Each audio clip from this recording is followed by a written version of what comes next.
यहाँ तो मृत्युंजय तिवारी खुद ही खड़ा है। फिल्मी स्टार और राजनेता ला करके क्या कर लेंगे वो। श्री नीतीश कुमार जी, श्री तेजस्वी यादव जी ने बीजेपी का लय बिगाड़ दिया राजनीति का।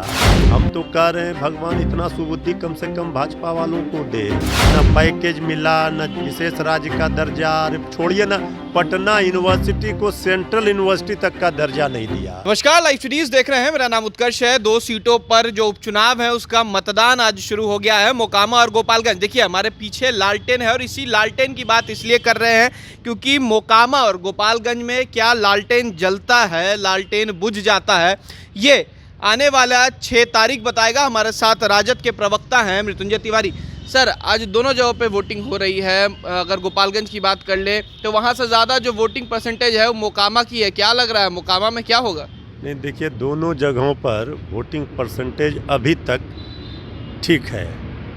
और ये जिस तरह से वहाँ दोनों सीटों पर नौजवान हो, माताएं, बहनें, महिलाएं ज़्यादा संख्या में आ रही हैं वोट करने, सारे लोग आ रहे हैं। इसका मतलब है 2-2.5 महीने में महागठबंधन सरकार के काम से सभी लोग खुश हैं, इसलिए वो वोट कर रहे हैं भारतीय जनता पार्टी के खिलाफ। और बीजेपी सिर्फ दोनों जगहों पर मोकामा गोपालगंज में अपनी जमानत बचाने के लिए ही लड़ती नज़र आ रही है। अच्छा, आप जमानत की बात कर रहे हैं, दूसरी तरफ बीजेपी कह रही है कि आप तो जदयू को विलय करा लीजिएगा राजद में। ही कहाँ से बात उठा? ये जब पटना से लेकर दिल्ली तक श्री नीतीश कुमार जी, श्री तेजस्वी यादव जी ने बीजेपी का लय बिगाड़ दिया राजनीति का, तो अब वो विलय की ये बकवास बात करके, भ्रम फैला करके इनको कुछ मिलना नहीं है। पूरी तरह से बीजेपी का लय बिगड़ गया है।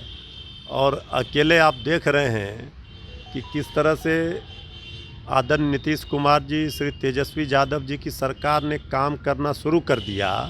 अब बीजेपी घबराई हुई है, वो जनता के पास किस मुद्दे को लेकर जाए।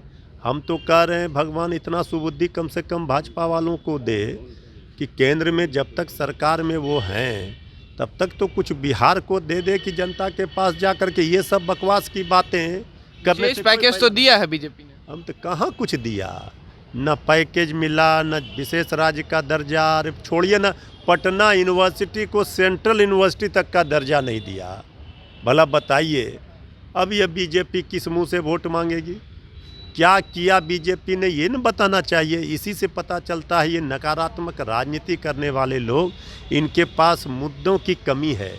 विपक्ष का धर्म होता है, एक जिम्मेवार विपक्ष वो होता है जो सरकार की नाकामियों को, सरकार की खामियों को उजागर करे। बीजेपी क्या कर रही है? उल जलूल बातें, अरे किसका विलय, किसका उदय, किसका अस्त, इस सब बकवास बातों का कोई जवाब नहीं हो सकता। मुद्दे पर बात कीजिए। जिस बात पर तेजस्वी यादव जी ने जो लकीर खींच दी है, पढ़ाई, कमाई, दवाई, सिंचाई, सुनवाई, कार्रवाई वाली सरकार, उस लकीर से आगे खींचकर बीजेपी दिखाए, चुनौती है।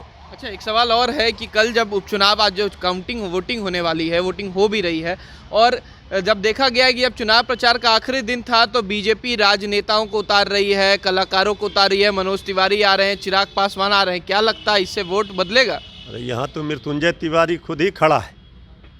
महामृत्युंजय होता है तो कौन फिल्मी स्टार और राजनेता ला करके क्या कर लेंगे वो। अरे इससे वोट मिलता है, वोट मिलता है, जनता सब समझती है, ये जो पब्लिक है ये सब जानती है। अच्छा, इसलिए एक आखिरी सवाल है सर, और क्योंकि कोऑर्डिनेशन कमेटी की बात हो रही है, 7 पार्टियों का गठबंधन है आपका, लेकिन अब मांझी जी कह रहे हैं अगर तेजस्वी जी को आगे ले जाना है तो कोऑर्डिनेशन कमेटी बनानी होगी। देखिए आदरणीय मांझी जी अभिभावक हैं और आदरणीय जीतन बाबू मांझी जी का आशीर्वाद महागठबंधन सरकार पर है, सबको पता है। वो महागठबंधन सरकार के सीनियर लीडर हैं, उनकी पार्टी शामिल है सरकार में। तो ये सारी चीज़ों को लेकर के ये उनके कहने का मकसद ये नहीं, वो सब दिन ये इंतज़ार में थे मांझी जी खुद की महागठबंधन की सरकार बने। ये सरकार बनी अब बिहार की जनता की भलाई के लिए बनी है, इसमें मांझी जी हैं ही साथ में। तो सारे लोग मिल कर के बिहार को आगे बढ़ा रहे हैं।